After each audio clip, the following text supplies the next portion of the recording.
Voilà, ben moi je m'appelle Renato Ferro, je suis psychologue clinicien. Je travaille à la fois en maison médicale, où je vois un public adulte, un public tout venant, et en centre de réadaptation fonctionnelle, où là il s'agit de réinsérer, de réadapter les personnes à la vie sociale et professionnelle.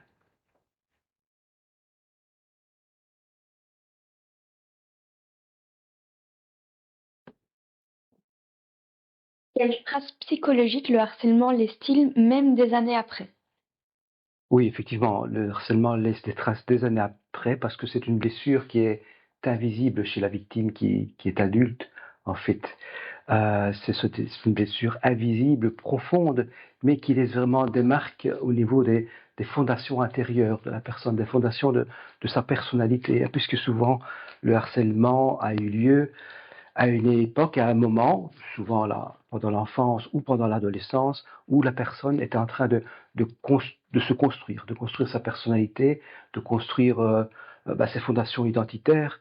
Et donc, ces fondations identitaires ont été mises à mal par cette espèce de violence comme ça, répétée sur elle-même. Hein. Tu ne vaux rien, tu n'as pas ta place ici, tu n'es pas comme nous. Et donc, ça va impacter évidemment la confiance en soi de la personne quand elle sera adulte. Elle va avoir ce discours comme ça intérieur qui va tourner en boucle dans sa tête, même si parfois elle ne fait pas le lien avec ce qu'elle a vécu lorsqu'elle était adolescente.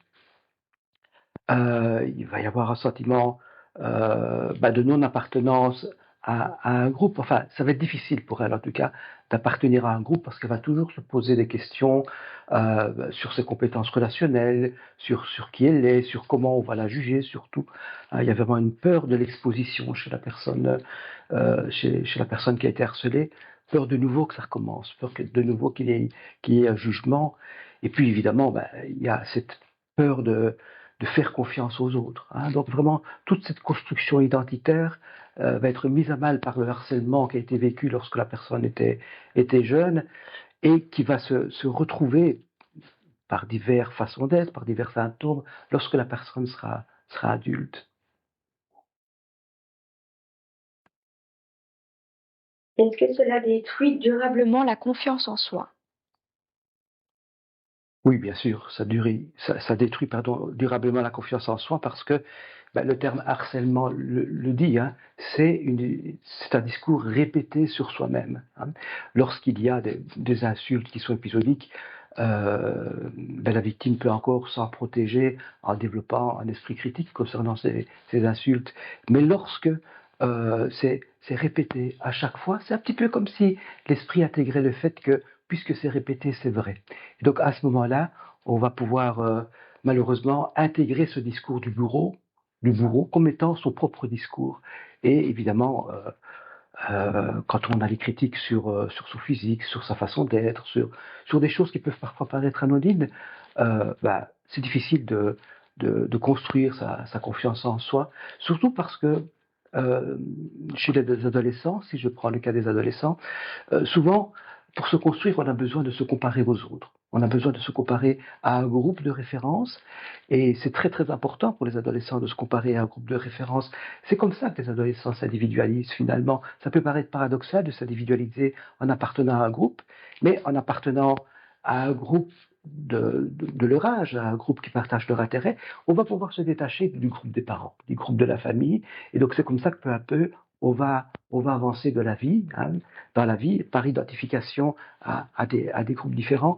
Et si d'emblée on vous bat à la route en disant tu n'as rien à faire ici, alors effectivement toute cette construction ne va pas pouvoir se faire. Hein. Et donc euh, avec tout ce questionnement, mais pourquoi? Qu'est-ce qui m'arrive? Pourquoi est-ce que on a un discours comme ça? Et la personne va avoir des difficultés alors à ce moment-là à critiquer ce discours parce qu'il est répété et il va être donc intégré.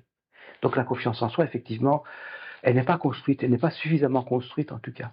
Hein. Ou alors c'est euh, une confiance un peu de surface. Hein. Lorsqu'on est adulte, voilà, on va pouvoir euh, montrer que les choses vont bien, mais dès que de nouveau on va être soumis à un jugement, à une critique, bien voilà, ces vieux souvenirs qui sont plus que des souvenirs, qui sont vraiment des traces mnésiques, ces vieux souvenirs reviennent et vont impacter toute la personne et toute la confiance, effectivement, ou la non-confiance que la personne a pu développer. Pourquoi certaines victimes finissent-elles par croire qu'elles ne valent rien? Ben oui, c'est un peu comme je disais tout à l'heure, le fait qu'on répète toujours la même chose va faire que c'est comme s'il y avait un endoctrinement émotionnel. La personne va être endoctrinée par, par ses bourreaux et va se convaincre elle-même qu'elle ne vaut rien. Euh, Quand il y a des humiliations qui sont là tous les jours, quand il y a des hontes de ce qu'on est, il y a toute une mésestime comme ça que la personne attrape. Et voilà,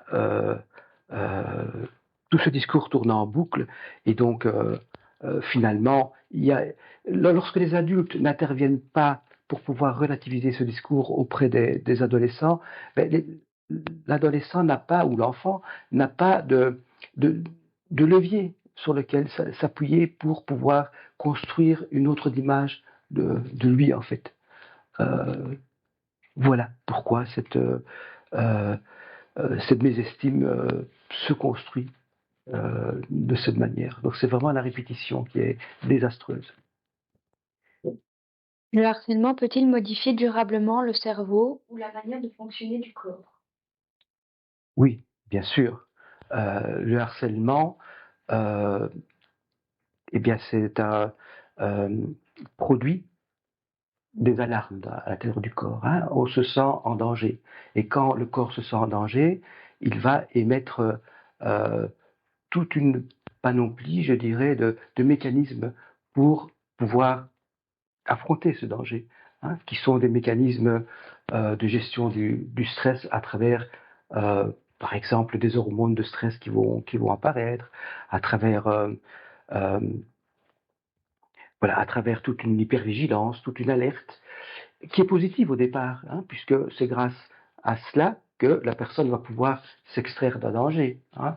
Si une personne traverse dans la rue et puis elle voit un camion, ben voilà, il y a tous ces mécanismes physiologiques, hormonaux, qui vont apparaître et la personne va pouvoir sauter vite sur le trottoir d'en face pour sauver sa vie. Mais lorsque ces signaux d'alarme sont constamment allumés, hein, comme s'il y avait une petite lampe rouge qui s'allumait dans le cerveau en disant ben voilà, tu es en danger, et une petite lampe qui ne s'éteint jamais, ben, c'est un petit peu comme le moteur d'une voiture, finalement, qu'on n'éteint jamais, ben, à la fin, euh, la voiture va s'user prématurément. À la fin, le corps va pouvoir développer toutes sortes de symptômes liés justement à une forme d'érosion, hein, comme de la fatigue, comme par exemple un excès de cortisol qui va alors là produire d'autres symptômes physiques. Donc effectivement, le corps est très impacté par ce stress qui est chronique et qui est créé par l'hypervigilance qui ne s'arrête jamais au fond, puisqu'on a toujours peur de se faire harceler, que quelque chose arrive et qu'on ne puisse pas y répondre, puisqu'on n'a plus confiance en soi, puisqu'on n'a plus assez d'estime de soi que pour pouvoir réagir. Donc on est tout le temps en alerte. Comment une victime se sent-elle intérieurement en grandissant avec ce vécu? Bien comme je le disais tout à l'heure, ce sont des blessures silencieuses. Hein. Donc une blessure silencieuse fait que on va se sentir un peu seul, un peu vide, comme si on était incompris des autres. On va se sentir différent. On va se sentir moins bien que les autres. Euh, et donc on va comme ça développer euh, tout un évitement des autres, mais en même temps, c'est comme si on n'arrivait pas à s'accompagner soi-même. C'est vraiment quelque chose d'assez particulier. Hein.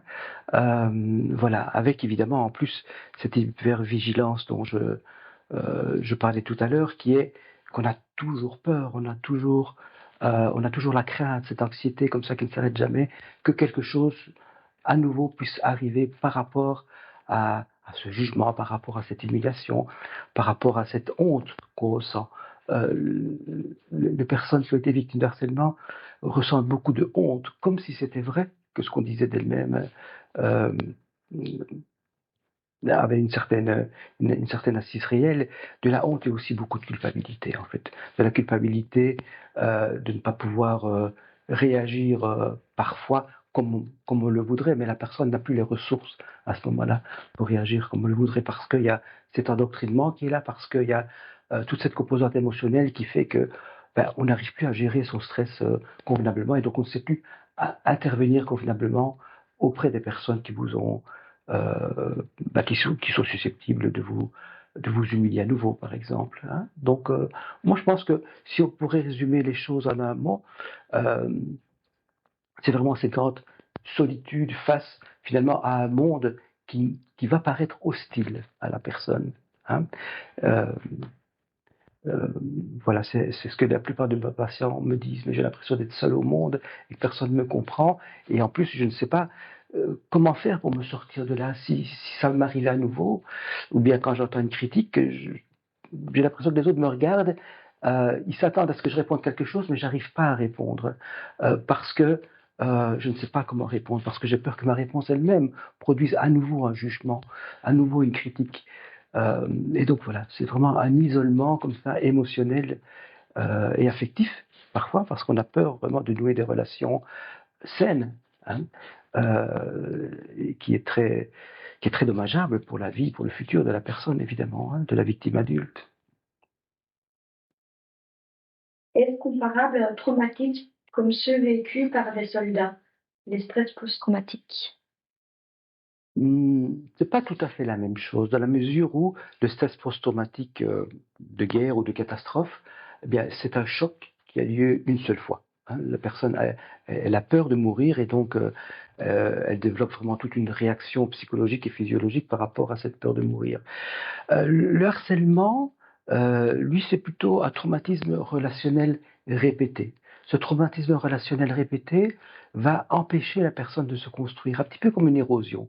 Imaginons que la construction de la personnalité, la construction identitaire, est une construction, et cet harcèlement va faire en sorte qu'il y a un morceau de ciment qui va partir, un morceau de brique qui va partir, et la construction ne va pas se faire correctement. Et donc cette érosion va finalement aboutir aux mêmes symptômes que le stress post-traumatique. Alors là, oui, au niveau des symptômes, au niveau de la souffrance, on peut dire que c'est effectivement la même chose. Hein.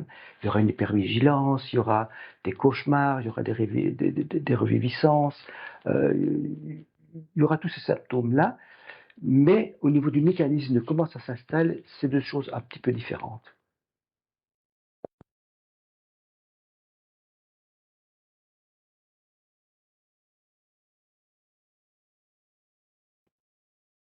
Est-ce que le harcèlement rend plus difficile la construction d'amitié ou de relations amoureuses?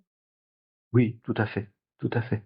Donc le harcèlement ici, je précise parce que c'est très important, le harcèlement qui n'a pas été pris en compte lorsque il avait eu lieu chez l'adolescent, chez l'enfant, un harcèlement où l'adulte n'a pas pu mettre des mots à l'enfant, n'a pas pu rassurer l'adolescent, et donc cet harcèlement qui laisse des traces quand on est adulte, effectivement, va faire que la personne va un petit peu se méfier de tout le monde. Hein. Euh, Elle sera toujours sur le qui-vive. Là, l'hypervigilance dont je parlais tout à l'heure, cette espèce de mécanisme d'alarme qui ne s'éteint jamais au fond et qui peut arriver à une anxiété sociale, même une phobie sociale. Hein. Ou simplement une anxiété généralisée. On se demande pourquoi parfois il y a cette anxiété généralisée. Donc manque de confiance dans les autres, manque de confiance en soi aussi, comme on disait tout à l'heure, pour aller vers les autres. Peut-être que je n'ai pas les bonnes clés, peut-être que c'est moi qui vais produire mon propre rejet. Euh, et souvent d'ailleurs, ça peut malheureusement être le cas, puisque quand on est maladroit pour aller vers les autres, peut-être les autres ils peuvent se dire, cette personne n'a pas très envie de m'approcher, cette personne n'a pas très envie d'avoir des relations. Et donc, ce qui va être décodé par la victime comme ah ben finalement elle s'éloigne, finalement c'est vrai que je suis fait pour être seul, je suis différent des autres, il y a quelque chose en moi qui ne va pas, et donc il y a comme ça une boucle qui s'installe, euh, y compris quand la personne est bienveillante. Quand il y a une personne bienveillante qui vient vers la victime de harcèlement, la victime de harcèlement se méfie parfois très fort parce que le harcèlement n'est pas toujours vu par les personnes adultes. Parfois, les harceleurs se présentent vraiment sous un beau jour quand ils sont face aux autres adultes, face à un groupe. Oh, un si gentil garçon, une si gentille fille, comment est-ce qu'elle a pu te faire ça? C'est pas vrai, c'est toi qui inventes. Et donc, même les gens bienveillants sont vus comme des gens potentiellement euh, violents ou agresseurs, en tout cas par la personne euh, qui a été harcelée. Et concernant les relations amoureuses, ben, c'est compliqué aussi parce que il faut que la personne se sente digne d'être aimée par l'autre. Hein. Si on lui a toujours appris, ou en tout cas si elle a intégré le fait qu'elle n'était pas digne d'être aimée, parce que son groupe de référence le ou la rejetait, ben, ça va être compliqué après de pouvoir nouer un lien qui ne soit pas un lien porteur d'anxiété dans la relation amoureuse. Et ben, la relation amoureuse, elle est faite de confiance, elle est faite d'intimité. Et donc, c'est sur cette confiance et cette intimité euh, euh, que ça va se jouer, en fait. Hein. La victime aura du mal à créer cette confiance et cette intimité. Pourquoi certaines victimes développent-elles une peur du contact social? Mais parce que le contact social, c'est la douleur. Hein. Pour beaucoup de victimes, c'est la souffrance. Le contact social, euh, chez la plupart des personnes, c'est quelque chose de positif. Hein. On aime rentrer en relation avec les autres, on échange, on rit, enfin. Mais chez la personne qui a été harcelée, bah, c'est synonyme de non seulement souffrance, mais aussi d'efforts à faire. Hein. C'est synonyme d'échec potentiel. Euh, et donc, il va y avoir une tendance au repli, une tendance au retrait par rapport à ça. Un repli qui est un repli défensif. Hein. Au départ, ce repli, ou en tout cas cette fuite de la relation, permettait effectivement d'échapper au harcèlement. Hein. Donc au départ, c'est un mécanisme de défense qui était assez valable.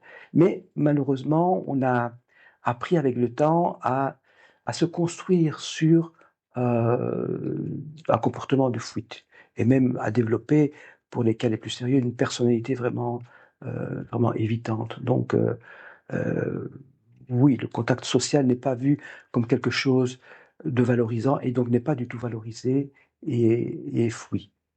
Euh, Peut-on rester méfiant toute sa vie à cause de ce vécu?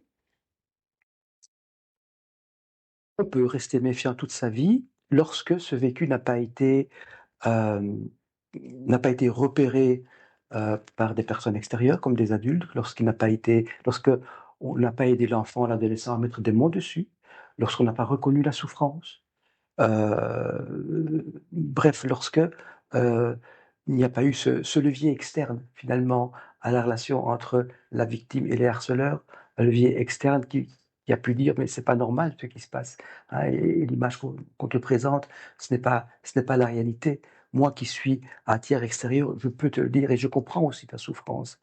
À ce moment-là, très souvent les choses peuvent s'apaiser. Mais lorsqu'il n'y a pas eu ces mécanismes, au fond, qu'on appelle de résilience aujourd'hui, effectivement, la méfiance s'est installée et peut-être il y a un travail thérapeutique à faire alors à ce moment-là, avec une reprise de liens, de liens bienveillants. Tout à l'heure, dans ma présentation, je parlais de mon travail dans un centre de réadaptation fonctionnelle. C'est aussi ça, un des objectifs du travail qu'on fait en CRF, c'est de pouvoir proposer aux personnes des ateliers où les personnes peuvent échanger avec bienveillance entre eux, sous le regard d'un adulte, hein, qu'on appelle la thérapeute, d'un adulte qui peut intervenir là lorsque c'est nécessaire. Et à ce moment-là, non seulement on reprend confiance dans les autres, on reprend confiance en soi, mais on reprend aussi confiance dans l'autorité. Une autorité qui va pouvoir remettre les choses en place. Hein, qui va pouvoir intervenir, qui va ajouter de la sécurité. Euh, parce que très souvent, les victimes de harcèlement ont aussi une grosse méfiance par rapport à une autorité, qu'elle soit parentale, qu'elle soit autre, hein, comme des instituteurs ou des professeurs qui n'ont pas pu intervenir ou qui n'ont pas toujours intervenu de façon adéquate. Euh, voilà. Est-ce que cela complique la confiance envers les autres, y compris dans le milieu professionnel? Oui, bien sûr. Le milieu professionnel est quand même un milieu qui ressemble pas mal à un milieu scolaire finalement, hein. C'est le milieu où le harcèlement souvent a eu lieu. Et donc il y a comme ça des réviviscences de situations que la victime a pu revivre dans le contact avec ses collègues. Hem et donc il y a un manque de confiance évidemment en soi, comme je disais tout à l'heure, dans les collègues, un manque de confiance dans ses capacités, mais il y a aussi très souvent, le fait qu'on n'ose pas prendre des initiatives, hein, dans le milieu du travail parce qu'on n'ose pas se mettre en évidence, de peur du jugement, de peur de la critique. On n'ose pas prendre la parole en public. Par exemple, en réunion d'équipe, ça va être très compliqué pour une personne victime de harcèlement de pouvoir affirmer, son avis, hein. Il y a vraiment un manque, d'affirmation de soi et puis il va y avoir aussi une suradaptation. C'est-à-dire que pour pouvoir éviter les conflits, la personne va dire oui à tout au fond, hein. Elle va pas pouvoir poser correctement ses limites et donc ou elle va se sentir un petit peu utilisée par ses collègues, voire par la direction, heu, ou alors, bah, voilà, heu, elle va faire de plus en plus de choses qui vont impacter aussi sa propre estime d'elle-même. Je n'ose pas dire non alors que je devrais dire non. Je suis de plus en plus fatigué et finalement, cette espèce de mécanisme va va amener au burn-out, hein. Donc c'est très compliqué pour une personne qui travaille en équipe, et qui a été victime de harcèlement, de pouvoir vraiment faire, je dirais la part des choses parce que ça ressemble trop à un moment donné à un milieu scolaire, avec une hiérarchie, avec un prof, avec une institution, comme à l'école et donc voilà, il faut vraiment qu'il y ait toujours ce tiers extérieur qui, quand la personne va mal, lui dise: «Beh, voilà, vous n'êtes pas ici, à l'école, vous êtes dans un milieu professionnel, il se passe autre chose, les gens sont différents, vous êtes différents», hein et donc pouvoir s'extraire un peu de cette expérience émotionnelle qui colle à la peau de la personne. Parce que, le je parle d'expérience émotionnelle parce qu'il ne suffit pas seulement d'avoir un esprit critique au niveau cognitif. La personne, parfois, souvent même, hein, elle sait très bien ce qu'elle vit, mais émotionnellement, elle colle vraiment à ce passé de souffrance et ça, c'est difficile de s'extraire émotionnellement de ce schéma qu'elle a intégré. Les victimes deviennent-elles plus vigilantes, voire sur la défensive en permanence? Oui, en permanence, effectivement, hein. Il y a cette hypervigilance dont je parlais tout à l'heure, cette alarme qui ne s'éteint jamais, qui va faire qu'on est toujours sur le qui-vive et donc on va avoir un inconfort de vie, constant par rapport à ça. Les relations avec les autres ne vont jamais être détendues. Hem et très souvent, on va développer une espèce comme ça de méfiance qui fait qu'on va être interprétatif, hein.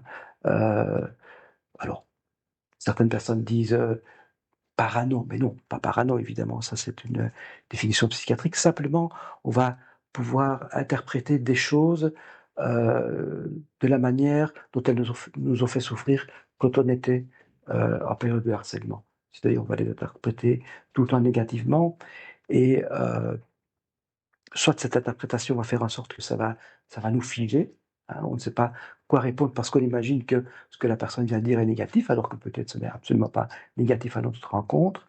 Hem, Soit on peut au contraire, surréagir, réagir émotionnellement très fort, ce qui fait que notre interlocuteur, enfin l'interlocuteur de la victime va se demander un petit peu: «Mais pourquoi est-ce qu'il réagit comme ça? Pourquoi est-ce qu'elle réagit comme ça cette personne?» Et donc là aussi, il y aura une forme de rejet de la part de l'interlocuteur qui ne comprend pas, ce qui va renforcer encore cette idée que, ben voilà, encore quelqu'un qui m'attaque, encore quelqu'un qui me fuit, encore quelqu'un pour qui je ne suis pas intéressant, au fond, hein. Donc cette hypervigilance, elle va vraiment, heu, accompagner la personne, une grosse partie de sa vie, voire même toute sa vie si les choses ne sont pas travaillées. Et qu'en est-il des témoins? Peuvent-ils eux aussi garder des séquelles psychologiques? Oui, bien sûr, les témoins peuvent garder des séquelles psychologiques. C'est jamais anodin d'être témoin, hein. Être témoin, c'est parfois se mettre à la place de l'autre. Quand on a une certaine empathie, on va, se mettre à la place, de la victime et on va ressentir un peu ce que la victime ressent, hein, émotionnellement. Et donc c'est un petit peu comme si le harcèlement avait eu lieu aussi un peu sur le témoin, qui va développer un sentiment d'impuissance d'ailleurs, parce qu'il ne saura pas toujours comment réagir. Parfois, il ne réagira pas. Donc, la culpabilité va s'installer, le sentiment d'impuissance, et la peur finalement de subir la même chose à un moment donné. Et donc ça peut engendrer aussi chez les témoins une peur du conflit alors qui va arriver. Et donc, être témoin heu d'un malheur, être témoin d'une catastrophe, être témoin d'un accident, ce n'est jamais seulement être témoin. En étant témoin, on est toujours un peu actif et ça laisse toujours, des traces, qui parfois peuvent aller jusqu'au traumatisme. Il y a des personnes qui, n'ont pas subi, un accident elles-mêmes, par exemple, ou un harcèlement elles-mêmes, mais qui ont été, hem témoins de ce genre d'accident, de ce genre de harcèlement et qui vont développer aussi des symptômes comme la victime de l'accident ou comme la victime des harceleurs aussi. Donc témoin, ce n'est pas simplement être un appareil photographique.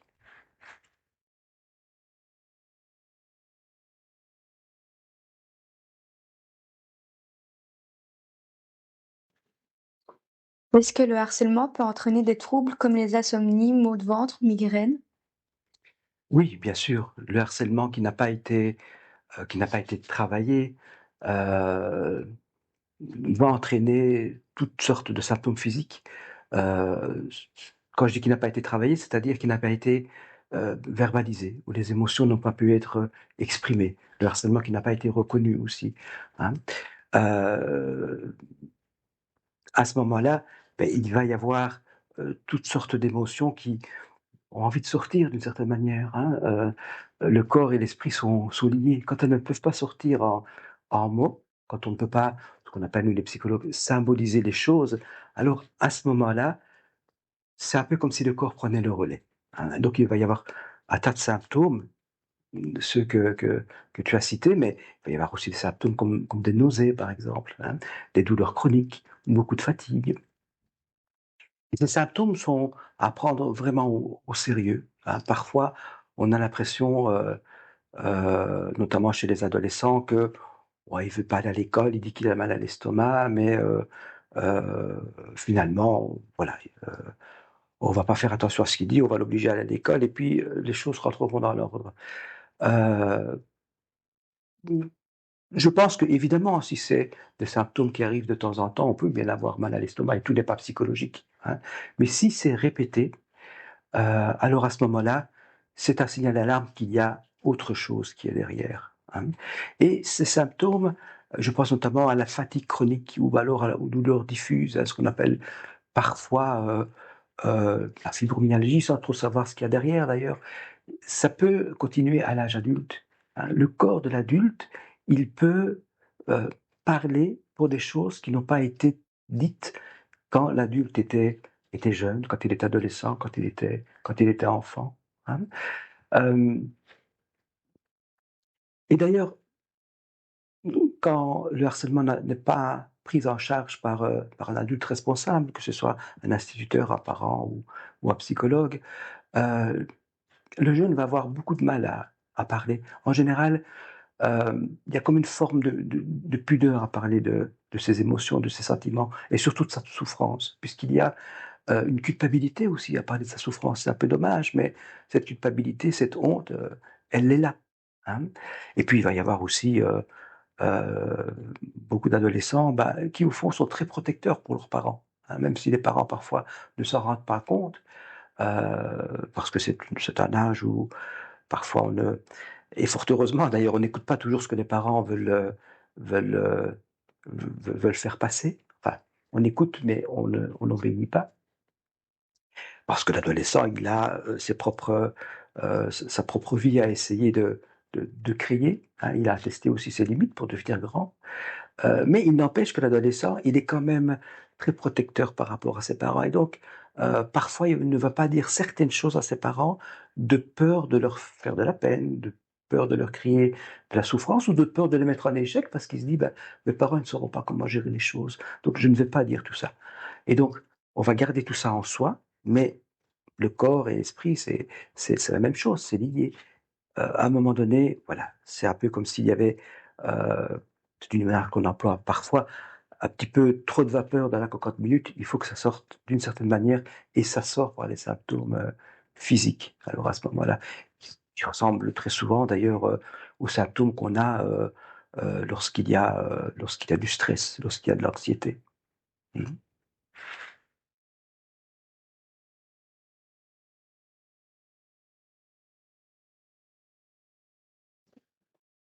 Est-ce que les victimes ont plus de mal à trouver ou à garder un emploi? Oui, ça me paraît évident effectivement, hein, toujours un problème de confiance en soi et d'estime de soi. Bah, déjà trouver un emploi, hein. C'est vrai que lorsqu'on va dans un entretien d'embauche, on se trouve, la victime se trouve dans une situation qu'elle redoute, beaucoup, qui est une situation, de jugement quand même. On va devoir évaluer ce qu'elle dit, on va devoir évaluer ses compétences et là, elle aura toujours peur qu'on mette le doigt sur quelque chose qui ne va pas, hein. Hem Et puis il y a aussi, le fait qu'on n'arrive pas bien à s'affirmer lorsqu'on a été victime d'harcèlement, hein.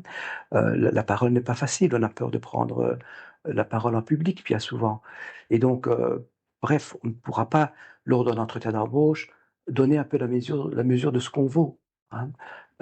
Et donc on va peut-être donner une image de soi, de quelqu'un d'un peu effacé, d'un peu timoré, heu, voire de quelqu'un d'incompétent alors que ça n'a rien à voir. Le fait de bien s'exprimer verbalement ne veut pas dire que Heu, on est quelqu'un de compétent, hein, sauf si évidemment on veut être, animateur à la télévision, ça c'est autre chose. Et donc on va donner une image de soi qui est une image bien en deçà de ce qu'on vaut, hein. On va donner une image de soi aussi qui est une image de quelqu'un qui a peut-être des problèmes émotionnels, hein et donc voilà, l'employeur va pas trop aimer ça. Effectivement, il va plutôt retenir des gens qui sont charismatiques, des gens qui sont bien affirmés et donc cet harcèlement qui a laissé des traces, voilà, va impacter aussi la recherche d'emploi. Hem Et puis une fois qu'on a un travail, ça va impacter aussi la façon dont on va mener sa vie professionnelle. Très souvent, les personnes qui ont cette anxiété sociale, cette peur du jugement, vont pouvoir, enfin, vont essayer de rester en retrait, de ne pas prendre, trop de responsabilités. Elles vont essayer de ne pas trop faire de vagues et donc quand il y a des postes parfois qui s'ouvrent, des postes à responsabilité, elles vont pas postuler à ces postes-là, hein, de peur d'être soumis à la critique, hein, quelque chose de difficile à soutenir pour elles. Donc oui, on peut avoir, une vie professionnelle comme ça qui ronronne, hein, et qui ne se développe jamais vraiment par peur justement de pouvoir être de nouveau stigmatisé, de pouvoir être sous l'œil de l'autre et donc à ce moment-là, il y aura un impact, sur les rentrées financières, peut-être un impact sur la vie de famille, enfin, oui, ça peut avoir, beaucoup de conséquences, hein et parfois on ne met pas toujours ces conséquences en lien avec ce qu'on a subi et qui n'a pas été travaillé lorsqu'on était jeune.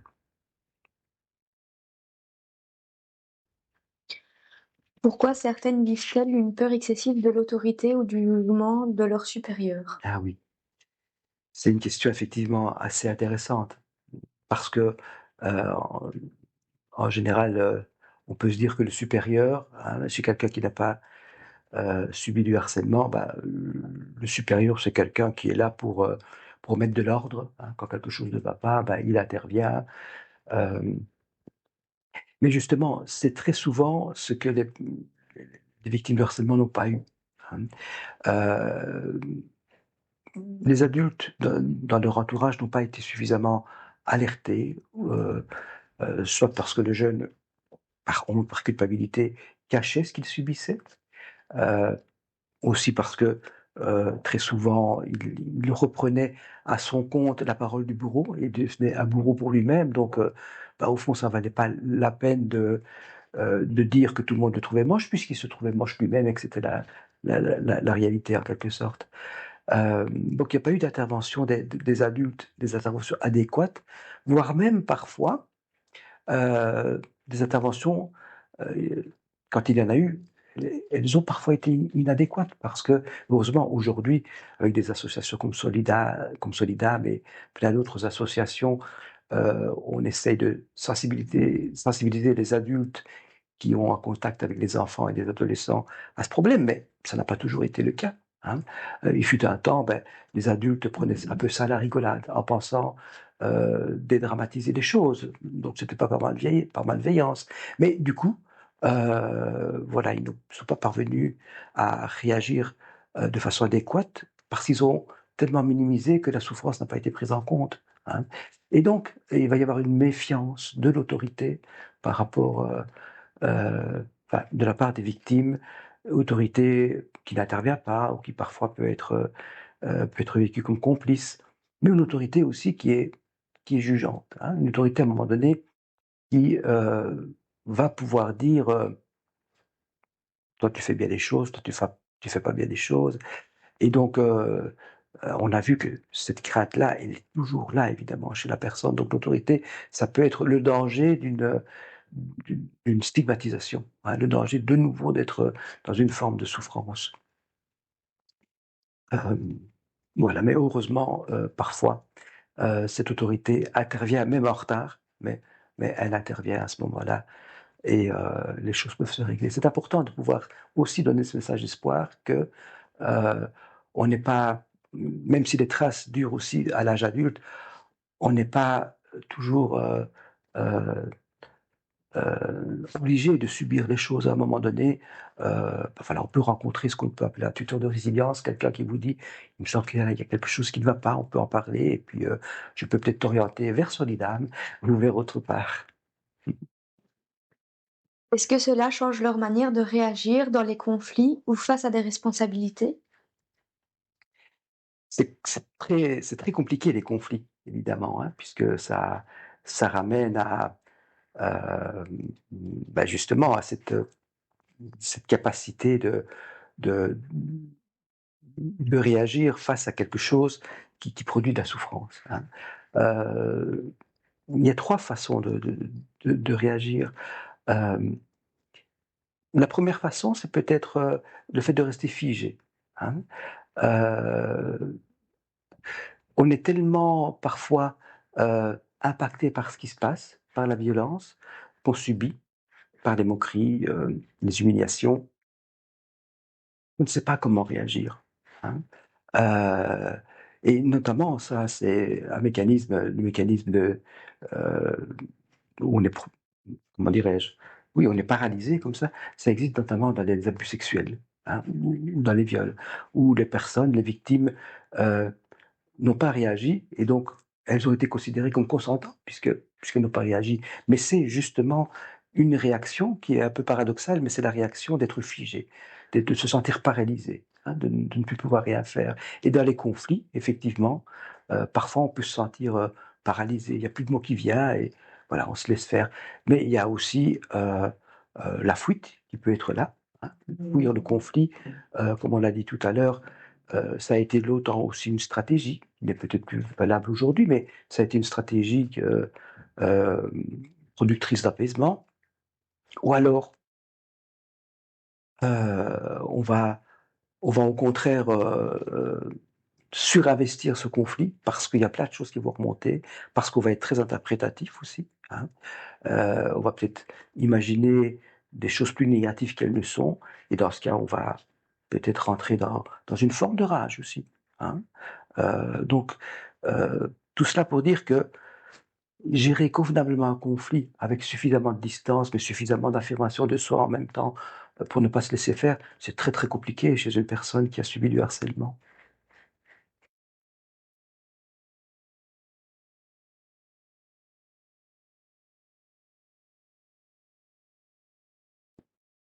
Pourquoi certaines victimes se tournent-elles vers l'alcool, la drogue ou l'automutilation?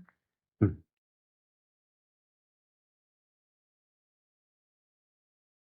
Le produit, ça peut être un adjuvant, quelque chose qui est un palliatif en quelque sorte. Hein. Les drogues, si on pense à la drogue la plus courante qui est le cannabis, mais aussi certains opiacés, vont permettre de pouvoir diminuer les émotions négatives. Hein.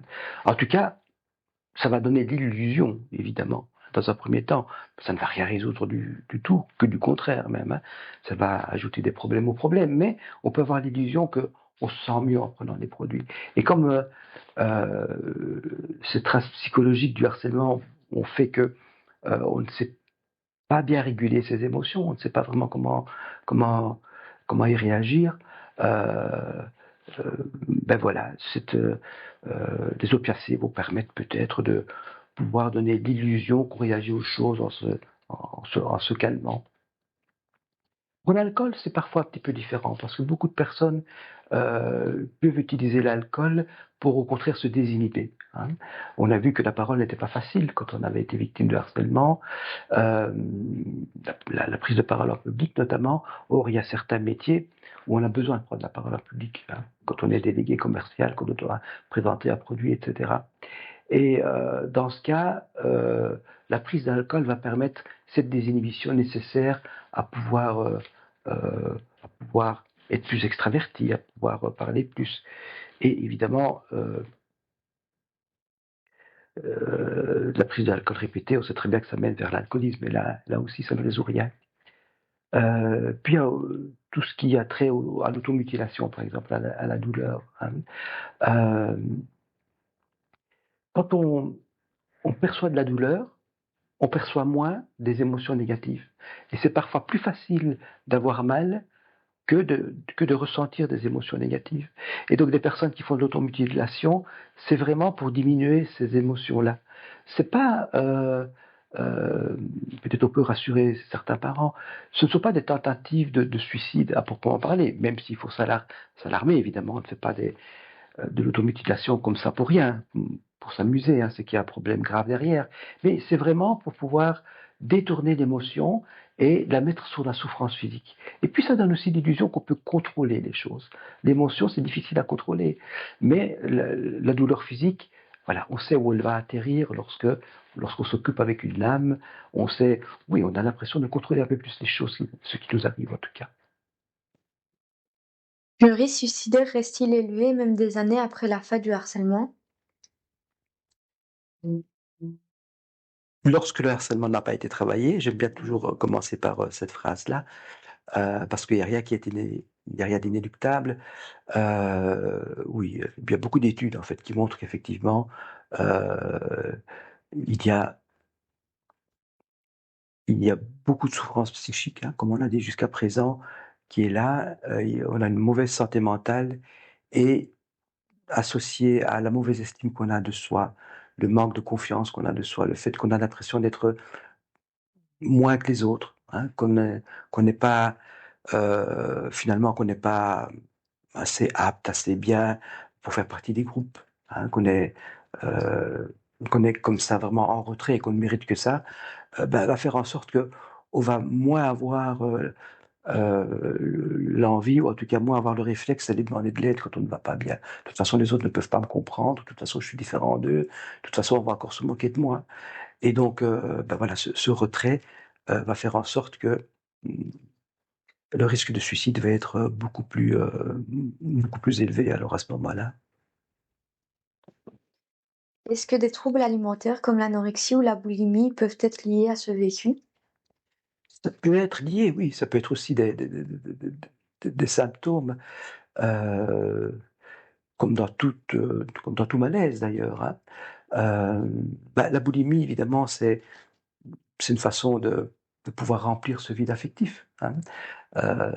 On a parlé tout à l'heure de la solitude de la personne harcelée, de la victime, hein, qui a l'impression que de toute façon elle est tellement différente qu'elle ne peut pas rentrer dans un lien positif avec les autres.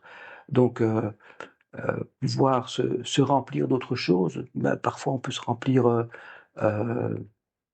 d'alcool, comme on a dit tout à l'heure, ou de produits stupéfiants, mais parfois on peut aussi se remplir finalement de nourriture. Hein.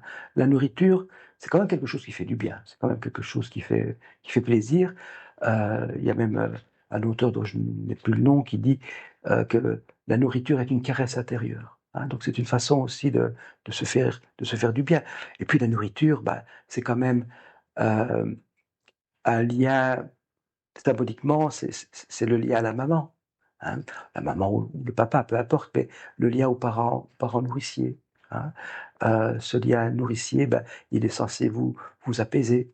Hein. Le parent, il est censé vous réconforter. Hein. Donc il y a peut-être aussi derrière la boulimie cette espèce de recherche de réconfort, cette espèce de recherche de lien parental, maternel ou paternel, qui a peut-être fait défaut à un moment donné. Et pour l'anorexie, les choses sont un petit peu différentes. Heu, Quand le harcèlement a lieu, heu en période d'adolescence, lorsque l'identité est en train de se construire, ben, ce qui se construit avec l'identité, c'est la notion de son corps, la notion de limite de son corps, ce qu'on appelle le schéma corporel, qui peut être alors totalement perturbé aussi, à ce moment-là. Surtout que beaucoup de harcèlement, a trait à des à des caractéristiques physiques, hein. Il a les oreilles décollées, il est trop gros, il est trop mince, enfin peu importe. Et donc peut-être que, c'est une hypothèse, hein, mais peut-être que, en contrôlant, son alimentation, on va avoir l'illusion qu'on contrôle aussi ce corps qui a été longuement stigmatisé. Voilà, et puis peut-être on peut imaginer aussi, c'est peut-être aller un peu loin, mais qu'il y a une forme peut-être d'autodestruction aussi là derrière. Hein. Je ne veux plus de ce corps qui a été longtemps source de souffrance pour moi, parce qu'il a été souvent mis en avant comme quelque chose de laid, quelque chose de pas bon, comme quelque chose qui ne m'a pas permis d'aller vers les autres. Alors je lui en veux à ce corps-là. Je vais le détruire en quelque sorte. Hein. Donc on peut imaginer toutes sortes de choses comme ça, une personne n'est pas l'autre. Je crois que c'est un peu compliqué de répondre en généralité, mais oui, on peut faire des liens effectivement avec le harcèlement.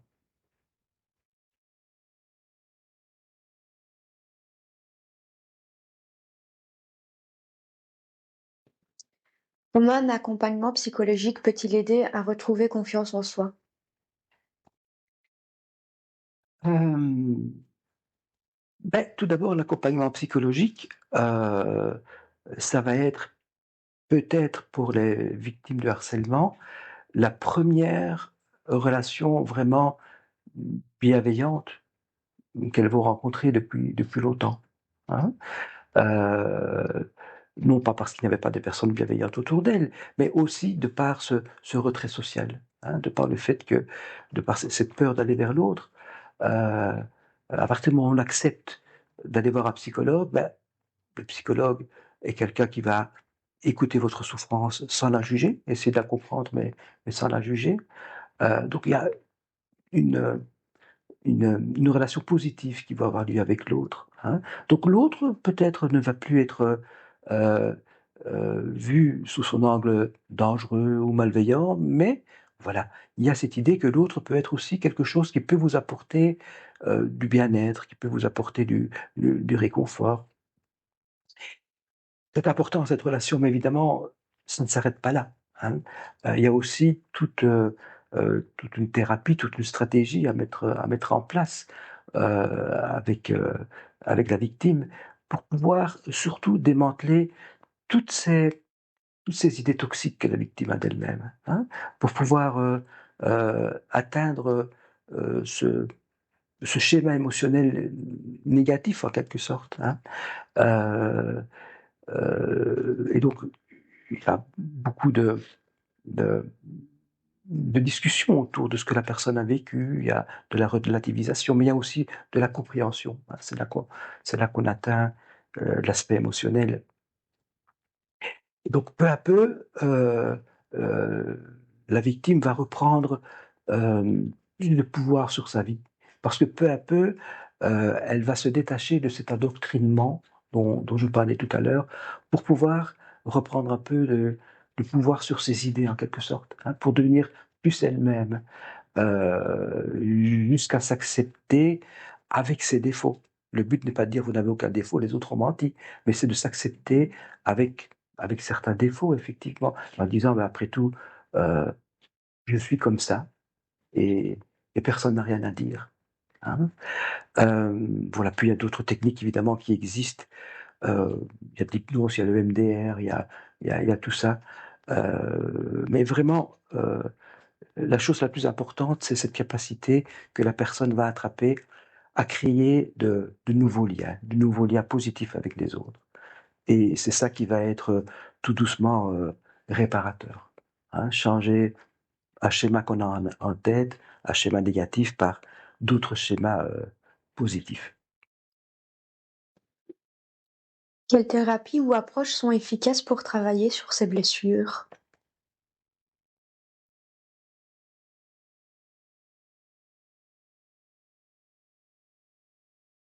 Mais j'ai un peu du mal à répondre parce que la relation thérapeutique est une rencontre entre deux personnes.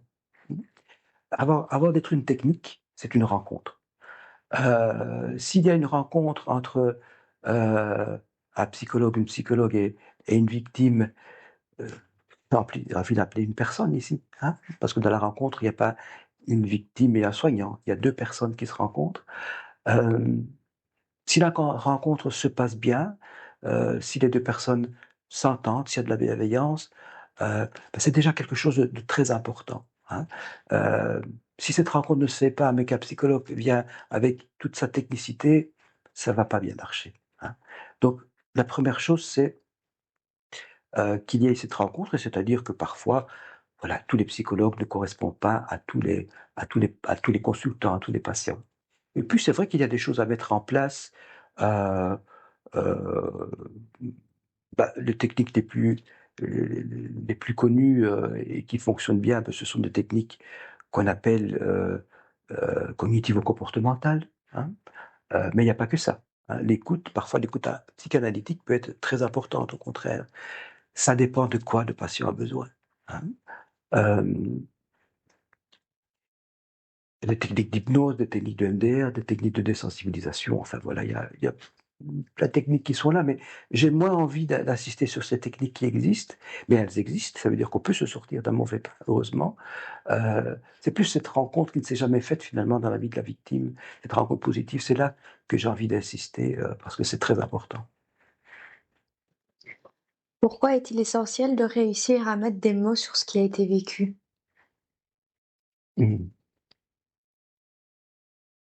C'est très important de mettre des mots sur ce qui a été vécu, parce que lorsque les émotions sont libres, c'est-à-dire qu'elles n'ont pas été, à un moment donné, euh, que la victime ne s'est pas appropriée de ses émotions, hein, euh, eh bien, c'est comme si ces émotions étaient un peu une tempête, une déferlante, hein, qui venait un peu tout balayer et qui rendait ce système d'alarme euh, toujours, toujours allumé. Hein, cette petite lampe rouge qui dit t'es en danger, toujours allumée.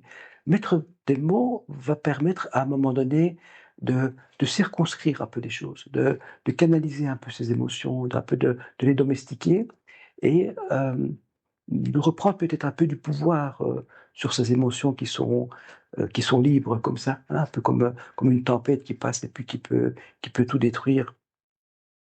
Donc mettre des mots va pouvoir aider aussi à gérer les émotions. Et puis mettre des mots, c'est aussi important parce que c'est une reconnaissance de ce que la victime a vécu. Hein. Et trop souvent, le harcèlement, moins maintenant et fort heureusement, mais jusqu'à présent, le harcèlement n'a pas été considéré comme quelque chose de très important. Donc c'est important de dire, oui, tu as vraiment souffert, oui, c'est quelque chose de terrible ce qui t'est arrivé, et il y a des mots pour ça. Hein. Il y a des mots que je peux dire et puis il y a des mots que toi tu peux dire pour pouvoir justement reprendre le contrôle de ta vie finalement, reprendre le contrôle de, de ces mots, c'est reprendre le contrôle de sa vie peut-être.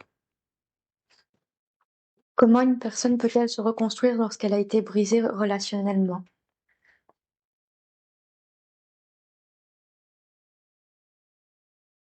À travers tout ce qu'on a dit déjà, hein, par rapport aux thérapies, par rapport aux diapositifs. Euh, mais je crois vraiment que c'est en essayant de renouer euh, des liens avec une autre optique, hein, avec une optique de plaisir, de collaboration dans le lien. Mais ça, on n'y arrive pas tout seul. Je pense qu'il ne faut pas euh, culpabiliser les personnes. Euh, à un moment donné, si on voit que ce n'est pas possible, il faut aller consulter. Hein. Euh,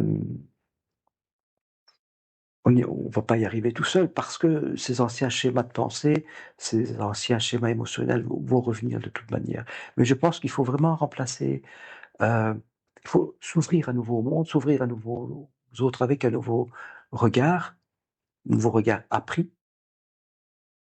Et à ce moment-là, remplacer finalement d'anciennes expériences par de nouvelles. Hein. Montrer quelque part euh, à nos cerveaux, j'aime bien cette expression, comme si euh, il y avait nous, notre cerveau, et puis, enfin, bref, lui montrer que c'est peut-être pas forcément ce qu'il pense aussi, hein, que d'autres choses, d'autres manières d'être avec des gens est possible. Et l'expérience, alors à ce moment-là, va faire son chemin. Hein. Quel signe montre qu'une victime a pu retrouver une stabilité et une confiance dans sa vie adulte? C'est déjà quand la victime ne se définit plus en tant que victime. Hein. Quand la victime se dit oui, j'ai eu des choses difficiles dans ma vie, mais aujourd'hui, j'en suis sorti et ma vie n'est plus conditionnée par ce que j'ai vécu. Hein. Donc quand on abandonne ce statut de victime, c'est déjà quelque chose d'important. Euh, Quand on réussit à s'affirmer, à dire non sans paniquer, à dire oui, moi je suis aussi légitime que les autres, à donner mon avis. Hein. Quand on retrouve la confiance dans certaines personnes, pas dans tous, toutes les personnes ne sont pas dignes de confiance, mais voilà, quand on sait que les personnes bienveillantes, on peut leur faire confiance. Euh, voilà, bref, quand on retrouve vraiment euh, une liberté intérieure qui permet de nouveau d'avoir du plaisir avec les autres. Parce que la vie sociale, c'est quand même la base de notre vie aussi. Hein. Et donc, à partir de ce moment-là, je pense qu'on peut dire que ces schémas ne sont plus incarnés dans notre psychisme et dans notre corps, mais c'est vraiment des souvenirs qui sont là derrière nous et qu'on laisse euh, en avançant notre chemin qu'on laisse derrière nous alors à ce moment-là.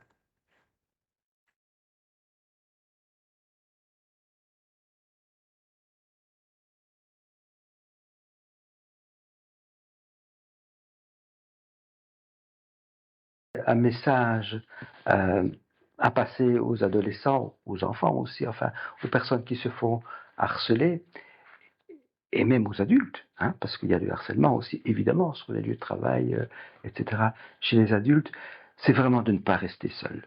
C'est de ne pas rester seul, ça c'est vraiment très important, parce que euh, très souvent, en tout cas chez les jeunes, le harcèlement se fait en groupe. Le groupe, il est toujours plus fort que vous. Hein. Euh, Peut-être chaque personne au sein du groupe va être moins forte que vous, hein, mais en groupe, ils seront toujours plus forts que vous. Et ne pas minimiser ce qui se passe. Si vous vous sentez pas bien, hein, parfois on ne comprend pas toujours ce qui se passe, mais si on se rend compte que voilà, on a des nausées à aller à l'école, que ça ne va pas, qu'on a des maux de ventre, euh, ça veut dire que il y a quelque chose qui se passe qui est important alors à ce moment-là. Hein. Et pouvoir alors choisir un adulte qu'on aime bien, un adulte en qui on a confiance, un adulte responsable, euh, à qui aller dire, voilà, il y a ça et ça qui se passe. Euh, Moi, cette situation-là, je j'arrive pas bien à la supporter, même plus du tout à la supporter. Comment est-ce qu'on peut m'aider pour euh, pour réagir. Pas parce que l'adolescent, par exemple, est incapable de s'aider tout seul, mais parce que, comme je le dis, le groupe, parce que c'est un groupe, il est toujours plus fort que la personne qui est harcelée. Parce que le groupe se soutient mutuellement. Or, si la victime n'a pas de soutien, inévitablement, elle va plier, elle va en prendre plein la figure, malheureusement. Hein. Et surtout, ne pas avoir honte de demander de l'aide.